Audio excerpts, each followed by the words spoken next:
what we found when it came to teacher learning was that the frequency was low and the follow-up wasn't there either. So, to give you an example, we would meet, let's say, we turned all our faculty meetings into kind of like learning meetings, okay? They were once a month.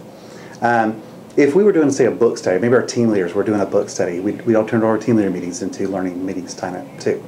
If one month, this month, we did this chapter, the next month, when it was time to do the next chapter, not only did we mostly not remember what the book was, we didn't remember what chapter it was or anything, so we'd have to remind each other, bring that book, we're on this chapter, and so we would forget what in the world was going on. Also, if we were sitting in the meeting and we maybe had some really great discussion, what did their kids produce as a result of them having that great discussion? I had to answer that with, I have no idea. Okay? And what is it that I did to help them in their classrooms, to help them put some of those things in place? And the answer to that most of the time was pretty much nothing. One of the underlying beliefs that I had prior to this year was that I could not teach everyone because there was only one person. So the strategy was teach a few people, and for me that was team leaders, and have the team leaders go back and teach everyone else. The problem with that was a few things. One, we weren't meeting often enough. It was once a month, and so you really couldn't get any kind of frequency in there. And two, there was really no follow-up. I didn't know, I wasn't doing anything in their classrooms from that book study or from that talk that we had in that meeting. And I really didn't know either if their kids, what did their kids produce as a result of them learning that? My answer to that was I just don't know. When I realized I had that underlying belief of that I had to, couldn't teach everyone, one of the things I asked myself was, what if I could teach everyone? What would that look like? And how would I increase the frequency and follow-up of that? And that's when we came up with this plan. The plan is actually one piece of an overall system. Okay, so I'm going to focus on just kind of the learning meetings, but do know that the learning meetings are just kind of one piece of the overall system. Okay? Learning meetings. When we started looking at frequency, being able to do learning meetings more often, and also how could we have follow-up? How could, because bottom line, when research says that teacher learning parallels the student learning, that means that when the teacher learns something, somehow it impacts the kids.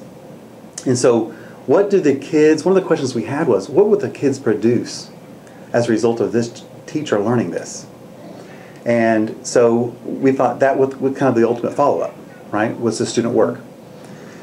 And on top of that, what is it that the administrators, myself and coaches, all those same people, what is it that we can go into the classrooms to help them out with? Okay? So what I first did was I looked at frequency. We said, if we had a meeting once a week, that would handle frequency. We thought that was kind of crazy talk, though, because it's a meeting once a week, right? And so, and the only time to get everybody together is after school. So to kind of nutshell this, we start at 3:45, we end at 4:15, they're 30 minutes long. I commit to them that I will only take 30 minutes, okay? I ask them to show up on time because I let them know that I won't start until everyone shows up. Once everybody shows up, then I'll only take 30 minutes. So if everybody shows up on time, we're done by 4:15. So learning meetings basically happen once a week. They're every Monday. They start at 3:45. They're 30 minutes long. And we have monthly themes. And what we do is we teach one concept, one thing that the teachers can walk away and put into the classroom this week. And so the focus is on simplicity and the focus is on action. Not necessarily understanding all the reasons and philosophy behind something.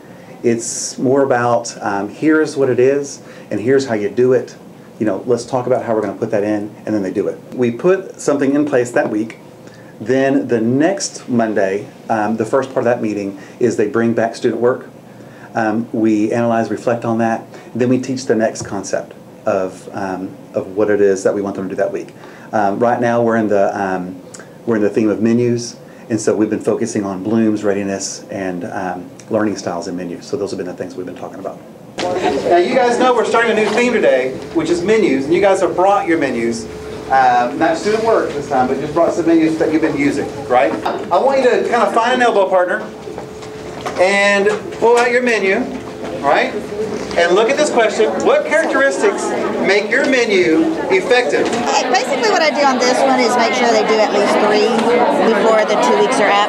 3 or 4 because we have a 2-week thing on vocabulary menu. Now this one was done on a book that we read as a class, Tales of a Fourth Grade Nothing. We're all doing menus in some way.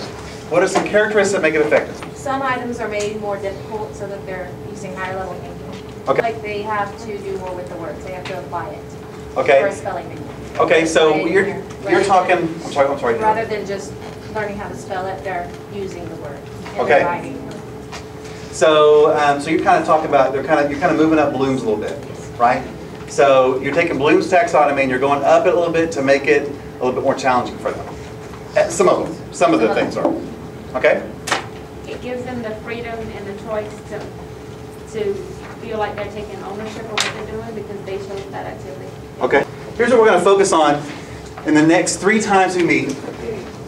4 menus, okay, for this month's theme of menus. Blooms, which is today, learning styles, and then readiness. These are the 3 things I want to accomplish, okay, at the end of our time. Understand 3 characteristics of an effective menu, because we're going to just focus on 3. And by the way, we're all doing menus. Menus are being used throughout the school. What we're going to do is we're going to refine them, okay? We're going to try to refine them a little bit. So there's going to be 3 things that we focus on. We're going to focus and learn about how to use Bloom's in your menu. So Bloom's taxonomy is what we're going to focus on today for until we meet next time. So what you're going to add into your menu, and then using Bloom's in a menu during ELT before we meet again. They should include higher level Bloom's, various learning styles, various levels of readiness. The items on your menu, they should be items that you've already taught. Okay, and so you've all seen this, right? Nobody's not seen this, and this is new Bloom's. So it basically takes old Bloom's and puts them to verbs. One of the proteges for Bloom actually made this. And just kind of explain just a little bit how this works, although I realize most of you really know this, but just to kind of cover Bloom's. When you teach, when you learn, you start here. You have to start. Here's one thing that you may or may not know about your menu that you brought today. Whether you tried or not to put Bloom's inside your menu has Bloom's in it right now, right? The one you brought, well, even if you didn't know anything about it. Okay, it's just a matter of where is it in Bloom's, right? So it's it might be kind of a neat thing to look at your menu and figure out the activities that you put in your menu. Where does it fall in Bloom's? Do you have a lot of them in the lower levels? Do you have some in the higher levels? Where is that? All right, so here's what I want you to do. With your elbow partner again, you can look at your menu. Think about how you want to put kind of Bloom's in there, and just kind of talk about this. I'm going to give you a few minutes to talk about it. How can I use Bloom's in my ELT menu this week? And it might be one that you want to tweak. It might be another one that you want to make. What are some examples of some Bloom's that you can do? We're going to change the Constitution one. Right. Okay. We're going to tweak it.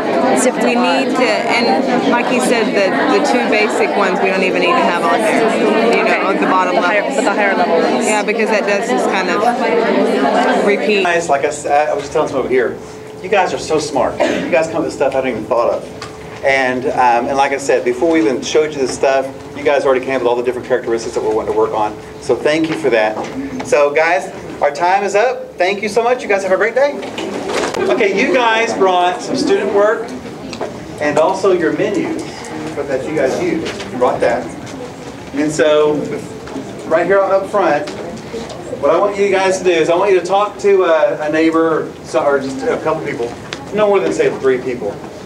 And ask you, you're going to tell each other, looking at your menus and related to Bloom's, well, what did you notice about the work your students produced? Do you feel the work your students produced brought them to upper levels of Bloom's? And what would you change? And then with the math, I really like how she put this in her own words for show, because that's so important to show your work. If you put in your own words, then you know you understand. So why is it important?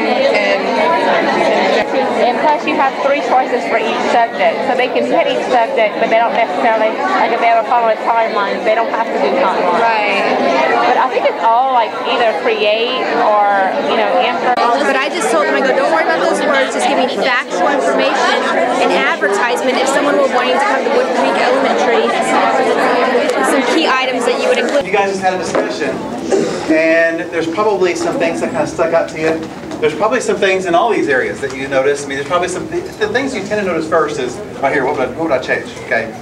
But I also wanted you to talk about what went well, too. Now, what were some ideas that kind of came up that you want to share? Because I got really good stuff by saying, whatever's on the menu, you can do whatever way you want to do. So they were all quiet, and it was 20 minutes of working, and some of their stuff was way better than stuff that I would have done. There shouldn't be a lot of multi-step directions in the square. Okay. It has to be straightforward, because if they're multi-step, it will say they want like several different, 3 examples, several different things. You may get 1 example, but they didn't read that you needed 3 examples. So what I'm finding is if it's multi-step, they usually follow 1 of these steps. Well, today we're going to talk about just a different aspect of it, about learning styles and also readiness. Well, your menus that you have in your hand right now that you use this week already have readiness in it, and they already have learning styles in it. Okay? That's already there.